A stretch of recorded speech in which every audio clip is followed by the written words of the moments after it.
Hello everyone, कैसे हो आप सब। एक बार पुनः स्वागत है आप सभी का हमारे अपने YouTube channel Shiv coaching classes पर। उम्मीद करते हैं आप सभी मस्त होंगे, बेहतर होंगे, आप सभी की पढ़ाई भी अच्छे से चल रही होगी।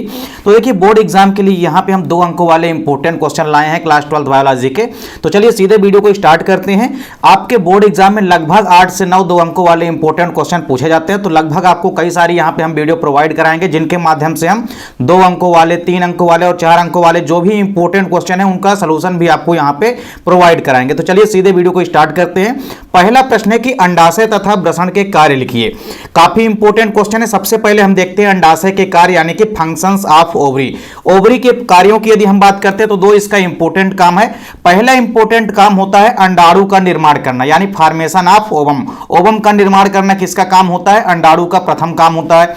इसके बाद दूसरा जो इंपॉर्टेंट काम होता है अंडाशय का वो ये होता है कि एस्ट्रोजन हार्मोन्स का स्रावण करना, क्योंकि मादा के अंदर, किसी भी फीमेल के अंदर जो द्वितीयक लैंगिक लक्षण होते हैं उसका निर्धारण कौन करते हैं? एस्ट्रोजन हार्मोन्स, जो कि मुख्यतया आप ये कह सकते हैं या आप इसकी जगह प्रोजेस्टेरॉन हार्मोन्स भी कह सकते हैं। तो ये हार्मोन्स जो एस्ट्रोजन या प्रोजेस्टेरॉन हार्मोन्स होते हैं ये किसी भी फीमेल के अंदर द्वितीयक लैंगिक लक्षणों का निर्धारण करते हैं। तो इन हार्मोन्सों को सीक्रेट करने का काम भी कौन करता है? अंडाशय करता है, यानी कि ओवरी करती है। तो अंडाशय के 2 प्रमुख काम है। पहला तो है अंडाणु का निर्माण करना और दूसरा है एस्ट्रोजन हार्मोन्स का निर्माण करना। और यही एस्ट्रोजन हार्मोन्स मादा के अंदर द्वितीयक लैंगिक लक्षणों के निर्माण के लिए उत्तरदायी होता है। जैसे लैंगिक अंगों के बगल में बाल का आना, ये आदि सब क्या होते हैं? द्वितीयक लैंगिक लक्षण होते हैं। तो इनके लिए उत्तरदायी कौन होता है? ये होता है एस्ट्रोजन हार्मोन्स। तो प्रमुख रूप से इसका काम है एस्ट्रोजन हार्मोन्स का सिक्रेशन करना यानी कि स्रावण करना। इसके बाद देखिए, यदि हम बात करते हैं वृषण के कार्यों की यानी फंक्शंस ऑफ टेस्टिस की, तो टेस्टिस का इंपॉर्टेंट कार्य क्या है? पहला इंपॉर्टेंट काम तो यह है कि शुक्राणुओं का निर्माण करना। तो वृषण का पहला इंपॉर्टेंट काम है शुक्राणुओं का निर्माण करना यानी कि फॉर्मेशन ऑफ स्पर्म। इसके बाद दूसरा इंपॉर्टेंट काम है टेस्टोस्टेरॉन हार्मोन्स का स्रावण करना। इसके अलावा आप देखेंगे कि जो भी मेल होते हैं उनके अंदर जो भी द्वितीयक लैंगिक लक्षण होते हैं उनका निर्धारण कौन करता है? टेस्टोस्टेरॉन हार्मोन्स ही करता है। तो टेस्टोस्टेरॉन हार्मोन्स का निर्माण भी वृषण के अंदर ही होता है। कहां होता है? तो आपको याद रखना है लीडिंग कोशिकाओं के अंदर होता है। और मुख्य रूप से टेस्टोस्टेरॉन हार्मोन्स का सीक्रेशन करना यह दूसरा प्रमुख काम होता है किसका? वृषण का। तो वृषण के 2 कार्य आपको याद रखना है। पहला है शुक्राणुओं का निर्माण करना, दूसरा है टेस्टोस्टेरॉन हार्मोन्स का सीक्रेशन करना। तो ये दोनों काम आपको याद रखना है। अंडाशय और वृषण के आपको 2 कार्य कंप्लीट करना है। इसके बाद अगला क्वेश्चन है टेपिटम के कार्य लिखिए। तो टेपिटम के देखिए 2 इंपॉर्टेंट कार्य होते हैं। पहला इंपॉर्टेंट कार्य तो ये होता है कि जो पोलन ग्रैन यानी कि परागकण या लघु बीजाणु वृद्धि कर रहा होता है उसको पोषण उपलब्ध कराने का काम कौन करता है? टेपिटम करता है। तो टेपिटम का पहला प्रमुख काम होता है कि वृद्धिशील लघु बीजाणु या परागकण को पोषण उपलब्ध कराना। तो पोषण उपलब्ध कराने का काम करता है यह किसी भी लघु बीजाणु या परागकण को। दूसरा इंपॉर्टेंट काम क्या है टेपिटम का? यह एंजाइम एवं हार्मोन्सों का भी सिक्रेशन करता है जो कि परागकणों में प्रारंभिक वृद्धि के लिए आवश्यक होते हैं। यानी जो परागकण होते हैं, पोलन ग्रैन होते हैं, उनकी जब प्रारंभिक अवस्था में वृद्धि होती है उसके लिए इंपॉर्टेंट होते हैं, आवश्यक होते हैं कौन? हार्मोन्स और एंजाइम। तो हार्मोन्स और एंजाइम का भी सिक्रेशन करता है कौन? टेपिटम। तो टेपिटम ऐसे एंजाइम और हार्मोन्स का सिक्रेशन करता है जो कि परागकणों की प्रारंभिक वृद्धि के लिए आवश्यक होता है। इसके बाद अगला इंपॉर्टेंट क्वेश्चन है अनिषेक फलन को समझाइए यानी पार्थिनोकार्पी क्या होती है? तो अनिषेक फलन या पार्थिनोकार्पी की यदि हम बात करते हैं तो देखिए, आमतौर पर आप देखे होंगे कि किसी भी फल का जो निर्माण होता है वो अंडाशय से होता है। तो अंडाशय से तो होता है, लेकिन कब होता है? निषेचन के बाद होता है।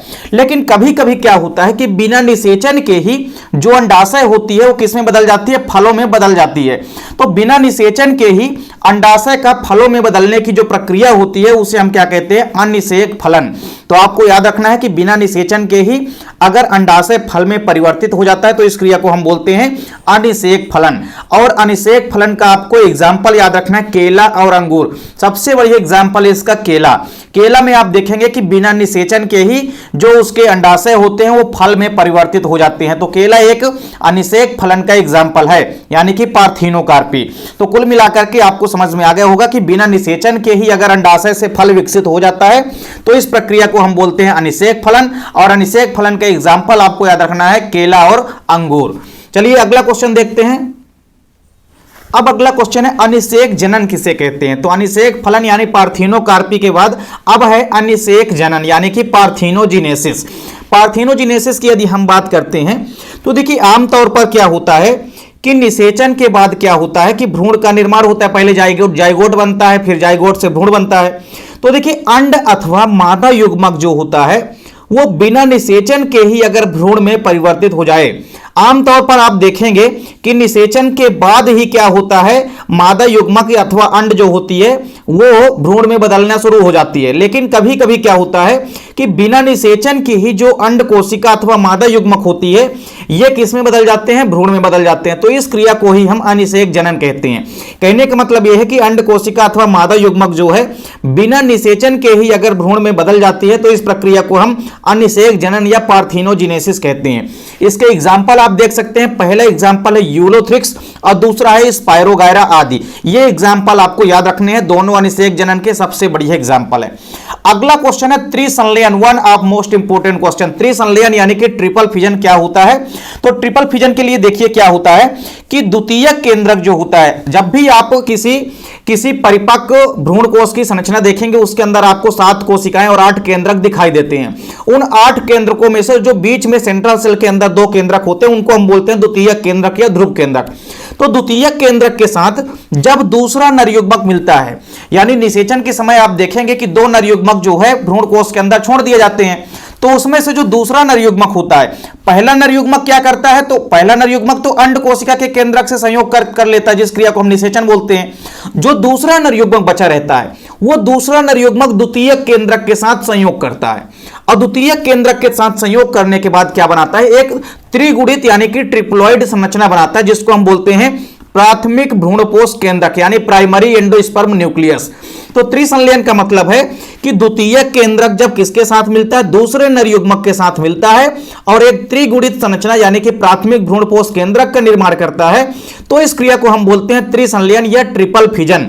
ट्रिपल फिजन की यदि हम बात करते हैं तो इसमें मुख्य रूप से 3 केंद्रक मिलते हैं और त्रिगुणित संरचना बनती है, इसीलिए इस प्रक्रिया को हम बोलते हैं ट्रिपल फिजन, क्योंकि इसमें जो संरचना बनती है वो ट्रिप्लॉइड बनती है। तो सूत्र गुणिता कैसी होती है, जो संरचना बनती है ट्रिप्लॉइड होती है यानी कि त्रिगुणी होती है। तो त्रिसंलयन आपको याद रखना है कि जब द्वितीयक केंद्रक किसके साथ संयोग करता है, दूसरे नरयुग्मक के साथ संयोग करता है और एक त्रिगुणित संरचना का निर्माण करता है, तो इस प्रक्रिया को हम बोलते हैं त्रिसंलयन। अगला क्वेश्चन है अपयुग्मन।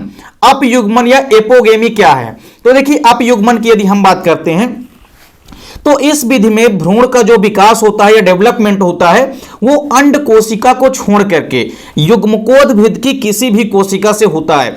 मतलब कहने का यह है कि अगर किसी भी भ्रूण का निर्माण कहां से हो जाए, अंड कोशिका को छोड़ करके। जब भी आप फीमेल गैमेटोफाइट्स की संरचना देखेंगे यानी मादा युग्मकोद्भिद या भ्रूण कोश की आप संरचना देखते हैं तो उसके अंदर आपको 7 कोशिकाएं और 8 केंद्रक नजर आते हैं। तो उन 7 कोशिकाओं में से जो अंड कोशिका होती है यानी जो एग सेल होती है, अगर एग सेल को छोड़ करके बाकी जो भी कोशिकाएं होती है, बाकी जो 6 कोशिकाएं बचेगी एग सेल को छोड़ करके, उन कोशिकाओं से अगर किसका निर्माण हो जाए, भ्रूण का निर्माण हो जाए, तो इस प्रक्रिया को हम बोलते हैं अपयुग्मन या एपोगेमी। तो आपको यहां पे समझ में आ गया होगा कि जब भी आप किसकी संरचना देखेंगे, इस प्रकार से आप मादा युग्मकोद्भिद की संरचना देखेंगे तो उसमें आपको टोटल नंबर आप यहां पे सेल कितने दिखाई देंगे, 7। और यहां पे न्यूक्लियस की यदि हम बात करते हैं तो न्यूक्लियस कितने दिखाई देते हैं आपको, न्यूक्लियस दिखाई देते हैं आपको 8।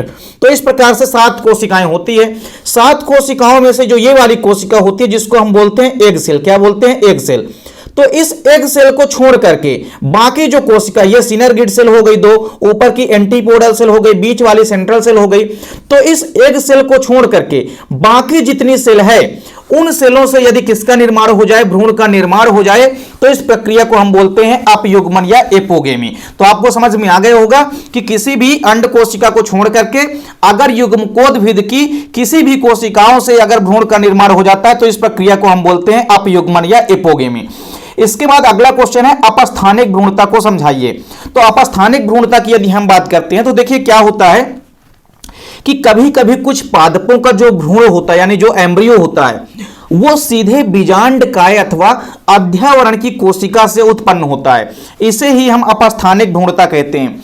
कहने का मतलब यह है कि अगर भ्रूण का निर्माण बीजांडकाय की कोशिका अथवा अध्यावरण यानी एंटेगुमेंट की कोशिकाओं से उत्पन्न हो जाता है, तो इस प्रक्रिया को हम अपस्थानिक भ्रूणता बोलते हैं। मतलब बीजांड की संरचना आप देखे होंगे, उसमें आपने अध्यावरण भी देखा है, बाह्य अध्यावरण, आंतरिक अध्यावरण, दो प्रकार के अध्यावरण होते थे। इसके अलावा आप न्यूसेलस यानी कि बीजांडकाय की संरचना भी आपने देखी है बीजांड की संरचना में। तो बीजांडकाय की कोशिका अथवा अध्यावरण की कोशिकाओं से यदि किसका निर्माण हो जाता है, भ्रूण का निर्माण हो जाता है, तो इस प्रक्रिया को हम बोलते हैं अपस्थानिक भ्रूणता। इसके एग्जाम्पल आपको नींबू में देखने को मिल जाएगा। नींबू के प्लांट में आपको सबसे बढ़िया इसके एग्जाम्पल देखने को मिलेगा। इसमें होता क्या है कि जो बीजांड की संरचना के अंदर बीजांडकाय होता है अथवा अध्यावरण की कोशिका होती है, इन्हीं कोशिकाओं से ही किसका निर्माण हो जाता है, सीधे भ्रूण का निर्माण हो जाता है। इस प्रक्रिया को ही हम बोलते हैं अपस्थानिक भ्रूणता। तो इसके एग्जाम्पल भी आपको याद रखना है कि नींबू में अपस्थानिक भ्रूणता पाई जाती है। इसके बाद अगला प्रश्न है अपबीजाणुता किसे कहते हैं। तो अपबीजाणुता की यदि हम बात करते हैं तो देखिए क्या होता है कि अगर कोई मान लीजिए डिप्लॉयड न्यूसेलस यानी कि बीजांडकाय है। कैसा बीजांडकाय, डिप्लॉयड यानी कि द्विगुणित। तो अगर बीजांडकाय की आपसे सूत्र गुणिता पूछती है तो भी आपको बताना क्या होती है, डिप्लॉयड। तो बीजांडकाय जो कि डिप्लॉयड हो, तो किसी भी डिप्लॉयड बीजांडकाय से या इसके अलावा कोई भी अन्य कोशिका से अगर द्विगुणित यानी कि डिप्लॉयड भ्रूणकोश उत्पन्न हो जाता है, तो इस प्रक्रिया को हम बोलते हैं अपबीजाणुता। मतलब कहने का यह है कि अगर किसी भी डिप्लॉयड कोशिका से किसी डिप्लॉयड भ्रूणकोश का निर्माण हो जाए, मतलब किसी द्विगुणित बीजांडकाय की कोशिका से किसी द्विगुणित किसका निर्माण हो जाए, भ्रूणकोश का निर्माण हो जाए। तो अगर किसी भी द्विगुणित बीजांडकाय से या किसी भी द्विगुणित कोशिका से किसी द्विगुणित भ्रूणकोश उत्पन्न हो जाए, तो इस प्रक्रिया को हम बोलेंगे अपबीजाणुता। मतलब हमारे पास कोई मान लीजिए द्विगुणित बीजांडकाय की कोशिका है, उस द्विगुणित बीजांडकाय की कोशिका से अगर द्विगुणित भ्रूणकोश उत्पन्न हो जाता है, तो इस प्रक्रिया को हम बोलते हैं अपबीजाणुता। और अपबीजाणुता के आपको एग्जाम्पल याद रखने हैं, आम और संतरा। आम और संतरा में सबसे बढ़िया इसके एग्जाम्पल आपको देखने को मिलता है। तो इस प्रकार से यहां पे जितने भी 2 अंकों वाले इंपॉर्टेंट क्वेश्चन हमने आज की वीडियो में कराया है, उम्मीद करता हूं आपको वीडियो पसंद आई होगी। इसी प्रकार क्रमशः आपके लिए कई सारे इंपॉर्टेंट क्वेश्चन की वीडियो लाएंगे पेपर के पहले। तो उम्मीद करता हूं वीडियो पसंद आई होगी। वीडियो अच्छी लगे तो लाइक कमेंट जरूर करें, साथ ही साथ दोस्तों के बीच ज्यादा से ज्यादा वीडियो को शेयर करें। चैनल पर नए हैं तो सब्सक्राइब जरूर कर लें। मिलते हैं नेक्स्ट वीडियो में, तब तक के लिए जय हिंद, वंदे मातरम।